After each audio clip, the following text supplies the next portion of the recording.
Part 1 was the loft. Part 2 is the stairs. We still aren't finished carpenters. Welcome to KinCraft. So after the loft railing, we thought we were in a pretty good spot. Not experts or anything, but at least we felt like we had a sense of direction. The stairs were supposed to be the easy part. Same look, same materials, same idea. And I mean, in our heads, this was just taking what we figured out upstairs and carrying it down the stairs. I mean, I guess upstairs since we worked from the ground up. Either way, I digress. I didn't wear my shop shades while cutting. I could have been dead. Skirt boards go in, everything tightens up, and then you just build off of that. And for a minute, I mean, it actually felt like it might go our way. The layout we just explained earlier made sense, the cuts looked good, nothing was fighting us yet, which was familiar, because literally, the loft kind of started out the same way, and if there's one thing that this build has taught us, it's that nothing stays easy for very long. But I don't want to give away too much just yet. So let's just get back to what we're actually doing, installing the skirt boards. And it was just a matter of angles, level lines, and plumb lines.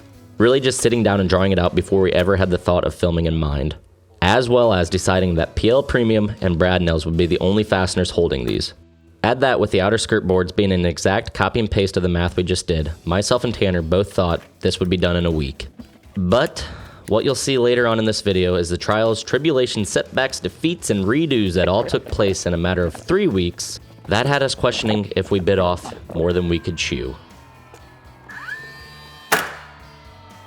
So, with the stairs, they're not into the concrete, they're in up top on the loft. So, we're gonna measure off that, which was like 40 and a half, I don't know. 40 and a quarter. 40 and a quarter. And come down here and make sure everything stays in line and we don't want it looking too wonky or too done by not professionals. So, we're gonna go down each stair strap, or actually probably up. And work that in and get it looking good. Theoretically speaking, yes.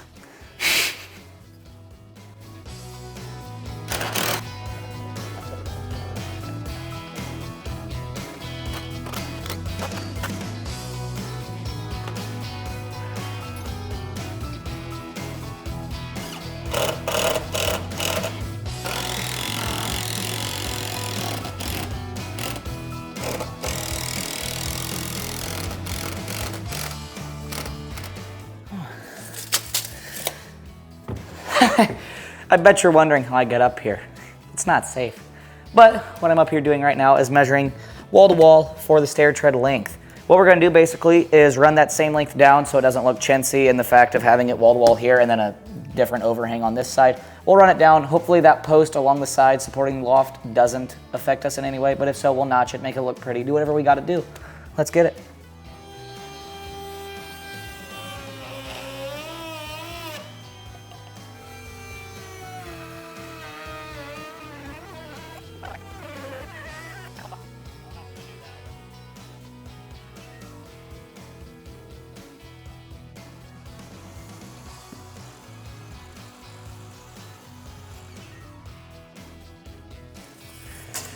What was our measurement? 40 and what? 40 and a half.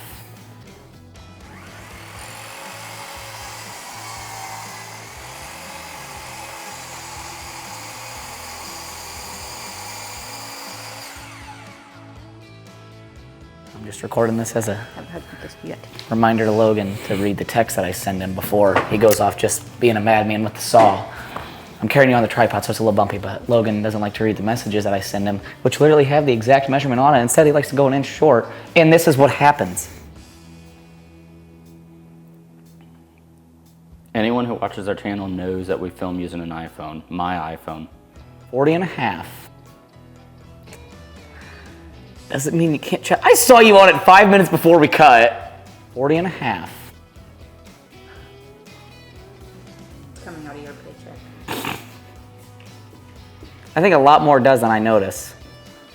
40 and a half. Okay, I'll admit it. I was wrong telling Logan 40 and a half, but this mistake turned lesson shows how one singular inch does matter.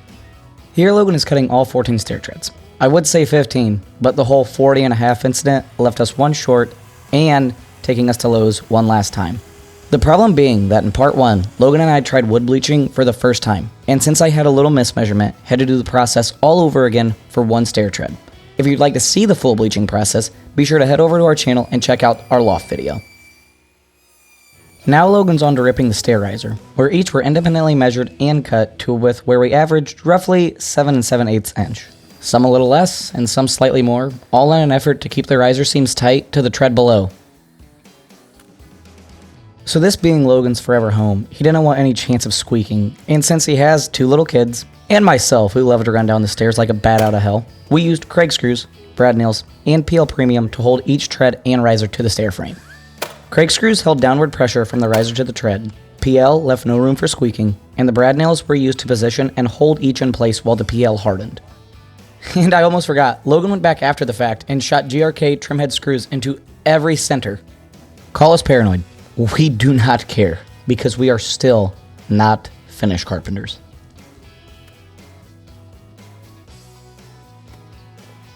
Compared to the loft, this part of the build forced a completely different pace.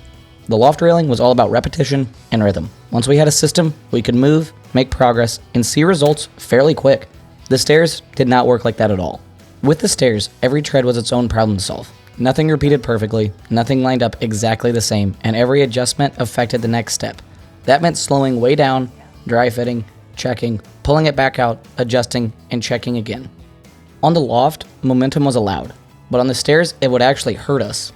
If we tried moving too fast, mistakes would show up immediately or later on. A few steps later, it was too late to fix them, so instead of chasing progress, we focused on consistency. And yes, that shift in pacing was very uncomfortable at first, but it's what made the difference between stairs that looked good on camera compared to stairs that actually felt right every time you walked on them. So yes, we overbuilt where it mattered.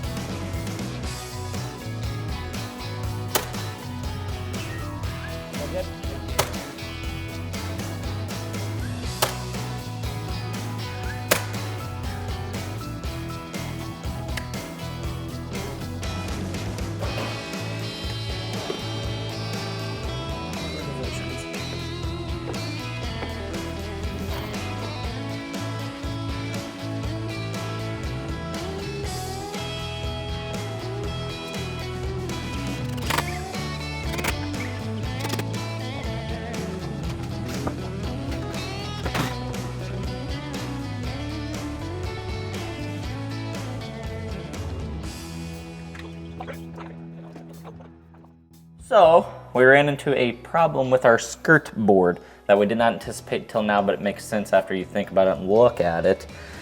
Essentially trying to fit this in, we're trying to keep it nice and tight here on this seam that will eventually wood fill sand, and then this will all get painted seamlessly. Up top, however, since it's at a weird angle, as we try and go down at this angle, it's inadvertently pushing tight against our bullnosing that we installed a long time ago. So because of that, we're gonna have to do it Tanner's way and have 2 seams on this skirt board instead of 1, which isn't a big deal. It's gonna get sanded and painted and hopefully look seamless anyway, but the less amount of seams you can have, the better, just because of cracking. So essentially we'll cut it on his 35-degree line like we anticipated. The scrap piece there will fill in just fine, and then it'll just get sanded and seamed off beautifully. So follow along as we fight these stairs even more. I'm gonna set this one in basically, and then we'll have to, I guess no, technically no. Yeah. we would probably want them both in place a little bit, because that was, if not, then we're gonna run into the same issue no matter what. So we want that one there for sure. Pressure it in. And there should be plenty of room because of the kerf. Yeah, it's fine if it slides a little bit. Here, go ahead and grab it then.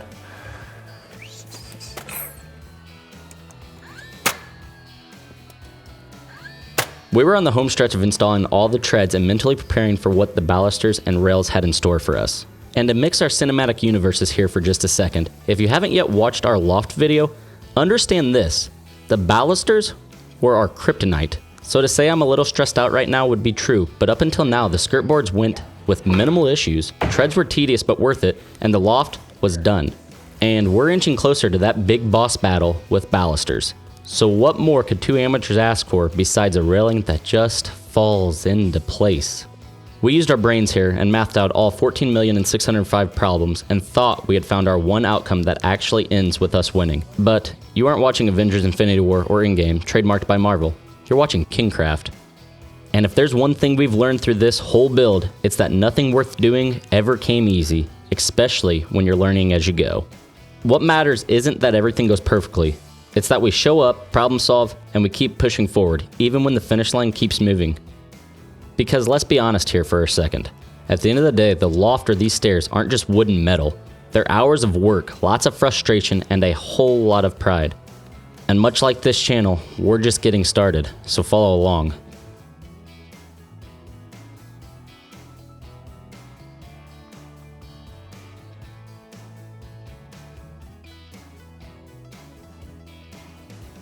Okay, alrighty, so we lost the caulk gun. Logan dropped it down the stairs on the last one ever, you couldn't believe it. My genius idea of using the fish sticks to get down there would work, but hook's small, gun's tiny, it gets caught on shit. So I've cut a hole under the bottom of the drywall. It's gonna be hidden. It should be fine, we're gonna build shelving there anyway. So we had it, keyword had it. Then Logan decided to pull really fast. It fell down, I got really mad. Had it the second time, had it 90% of the way up, Logan drops it. So this is the third time we're actually gonna get on video this time. Wish us luck. Roll. Roll. Oh God. It's a boy! So surprisingly, we learned from the loft balusters and knew going into this what to do, and more importantly, what not to do. Make jigs, aim for consistency, and most important, use chisels. What you are seeing now is Logan and myself using jigs to mark where the balusters need to go throughout the stairs. This was challenging as there's no easy way to lay out the balusters to where they would land at the beginning and the end of each tread without having small space, large space, large space, small space. You get it, right? As well as we wanted to keep the spacing the same as the loft. Here I am marking the distance off the wall that we wanted the balusters to be. In hindsight, we probably should have checked to make sure the railing would fit to that spec, but instead got extremely lucky. But that was the only time Lady Luck was on our side for this railing.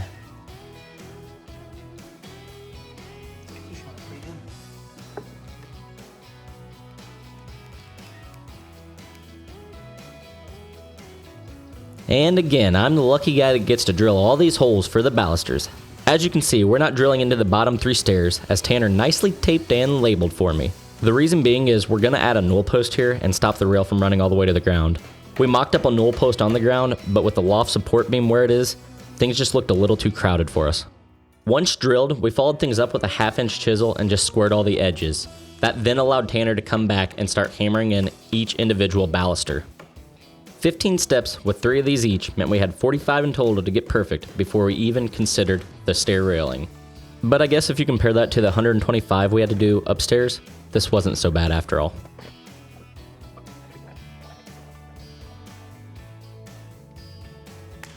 Alrighty, it's day 2 of the railing. Day 1 whooped our ass. I've got Logan up there bright and early working. He can't hear me right now. He's not doing too well with the caulk. I'm the caulker, know this. But we're gonna actually try to get the railing on today instead of just post set and then wonder why none of this is working. So let's get it. You ready, bud? We're ready. That guy should be dry in the next 20 minutes or so. I'm looking at all of this,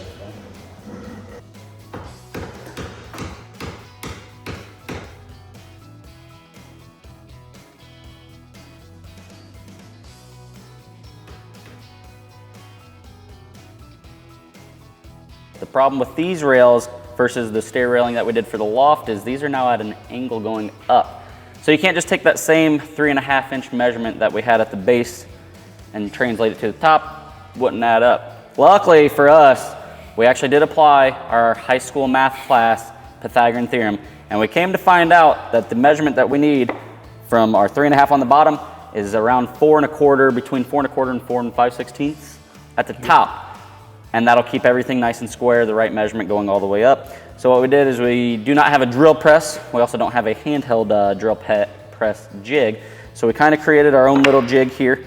So we have our correct angle, 36-degree angle for the rise in our stairs. Put it on our board, follow that angle with our Forstner or with our spade bit. So now we know that this hole is at the right angle Now we're gonna slap on some square points on each side of this that can ride on all these all the way down. So in theory, going all the way down, we should have a nice 35-degree angle. Using this block, so it'll be the 4-inch spacing. And it should work out. We did a test piece. Test piece worked, doesn't mean this big boy will work, but we'll try. Let's get it. Here's our jig we created, or our template, not a jig. The jig was used outside. Template we created to make sure everything lined up, which it did. It lined up great. We just gotta hammer some down a little bit more. Now we just have to commit to doing it, and right now we're stalling because we're not ready to make that commitment. I have been told in the past I'm scared of commitment. I don't see how this is, applying to it. Yeah, let's get it.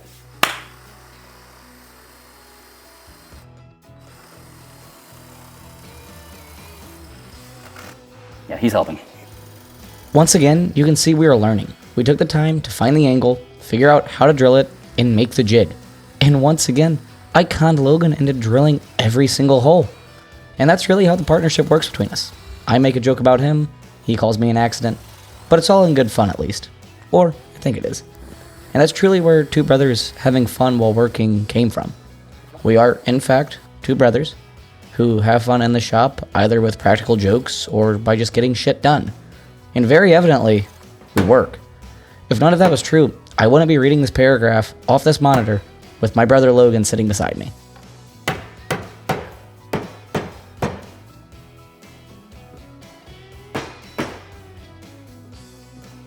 Got it. That was easy. Well, if one problem doesn't add up to another, then I don't know what would even make KinCraft. But essentially, we're trying to do the half laps here. And all I can say is don't ever trust any manufactured half lap. It's terrible. We thought we'd be able to put this guy in, come in, half lap it, have it sit on top of this bar, and everything would be kosher. Terrible thought, to be honest with you. But it did not work. And so we're going to have to fully remove this bar. Luckily, it's not glued in or anything. So we'll have to fully remove it. Then we'll have to probably decide on how we're gonna do this. As of right now, it's looking like we're going to miter it and then domino the two pieces together. It should be a lot cleaner of a look in the long run, but stay tuned and we'll find out. Might be, might not be. We'll find out though.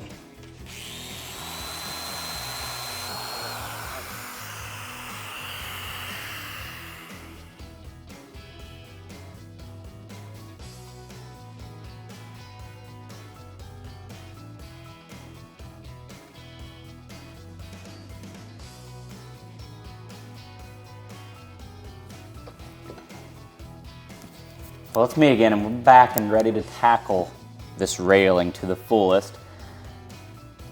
We took a pause on things. We went to our kitchen cabinets. So if you haven't watched that yet, go check out our kitchen cabinet video. It's gonna be out soon along with this video. Just need to more or less take a break from the rails. We were getting aggravated at it. We ended up, if you were paying attention, we broke the rail as we were trying to install it.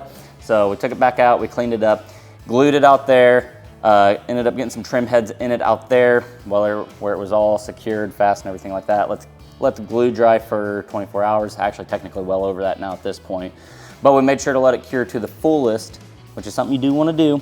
And so idealistically, we were getting ready for install here today, and we wanted to go over one other thing, make a quick check on things.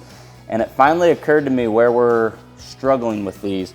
And the way that we've been doing it is we've been pulling a measurement off these stairs knowing that we needed X, Y, or Z measurement from the stair tread. What we didn't take into account is that each one of these rises is slightly different. So that's compounded all the way up. And so what we're doing now is essentially we're taking our square. We know what our measurement needs to be for these for it to be accurate. So we know it's roughly 2 5/16 of an inch rise on each of these. So some of these will be 2 5/16 on the stair itself, but whenever we go to the next stair, it's more like a 3-inch jump. So as much as we don't want to do it, they're secured in, we glued them in, so we really can't pull them. We did that earlier and broke one. Terrible day that day was. So more or less what we're doing now, we're gonna use our square, we'll square it up, we'll square it on the riser, and we'll draw a line at our 2 5/16 mark. Then we gotta get at it with the grinder. What do you want? Oh, yeah, that's fine. That's a working man's pants. We'll blur it. Just displaying it. We'll blur it.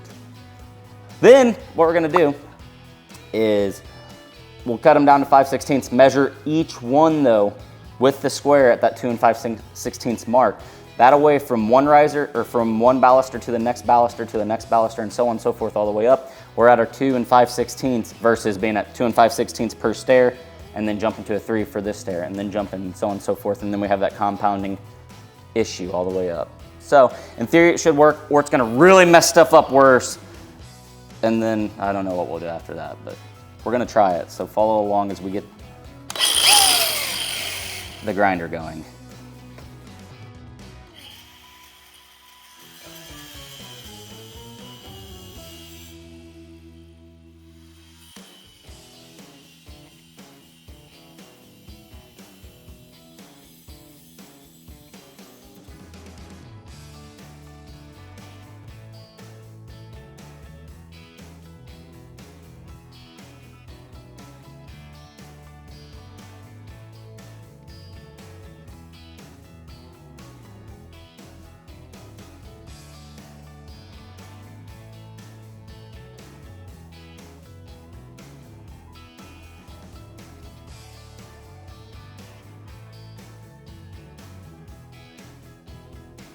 Well, that didn't work out yet again.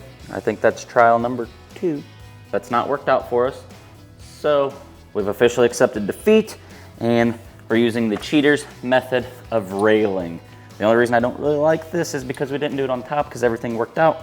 But I'm kind of out of solutions here, and so we're just kind of winging it and making it work. So we bought some of these shoes.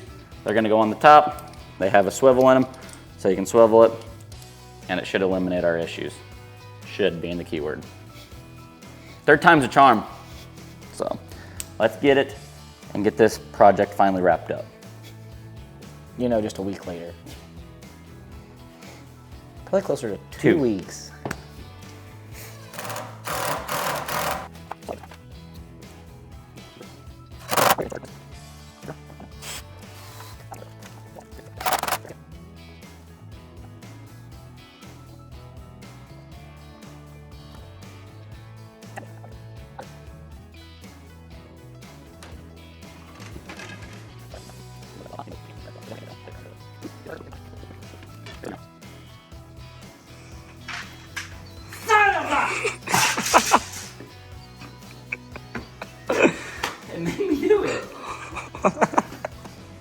So if you couldn't tell earlier, the boot method did not work at all. It should have worked. It didn't work. We don't know why. Actually, we probably do know why. Not gonna talk about it though. Instead, whole new railing right here. It may not look like it, but we're gonna mill it down, get it to the similar spec of the other ones just so it matches and continuity purposes. But instead of having 2 conjoined pieces that like to do this on us, if you understand that, we have 1 solid post that should hopefully just fall in line perfectly. We've also decided to laser and mark all of the actual uprights to be cut once again. So hopefully by the end of this video, the railing's not, you know, this high off the ground. It would be good height. But we gotta mill this. It's pretty skeet back there, so pray for us. Yeah. I think we've said that this should work every time. 4 times But over this now. one really should work. But we'll see.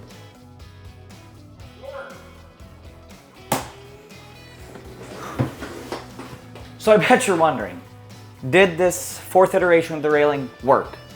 Short answer is yes. The long answer, well, is also yes. We just took a few extra steps to get there.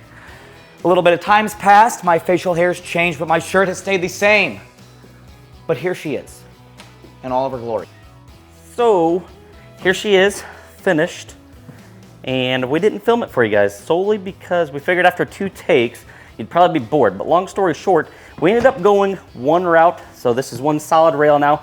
We did try to do it without the boots. Failed again. So boots it is.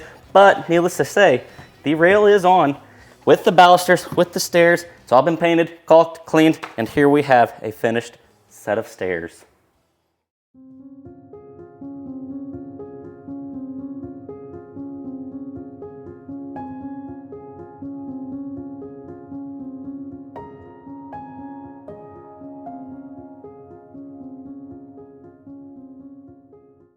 Hey, Lug. Yeah. This is driving me nuts. Was one of the dwarves named Snappy? Like, well-dressed? Different than all the rest? No